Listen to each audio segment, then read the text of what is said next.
فيديو النهاردة لوجبة غدا سريعة جدا كل البيت بيموت فيها.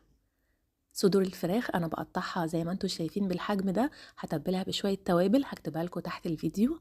في طاسة بقى تكون مش بتلزق، أسخنها كويس وأدي الفراخ صدمة من ناحيتين زي ما انتوا شايفين. بعد كده بحط مكعب الزبدة وأسيبه يسيح. فكرة إن ندي الفراخ صدمة أو اللحمة ده بيخليها تحتفظ بالسوائل جواها وبيبقى طعمها جوسي جدا في الأكل. طبعا أكيد لو عندنا روزماري فريش هيفرق جدا في الطعم. هنزود بقى أي نوع كريمة انتوا بتحبوها، ومكعبات بقى السبانخ المجمدة دي اختراع حل سريع جدا للأزمات.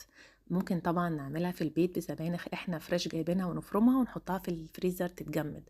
لما بتدوب كده في الكريمة بيبقى طعمها جميل قوي، وعصرة الليمون بتظبط الطعم جدا. اي نوع مكرونه انتوا بتحبوها، انا بحب طبعا البنه عشان تكون حجمها كده قد الفراخ المتقطعه.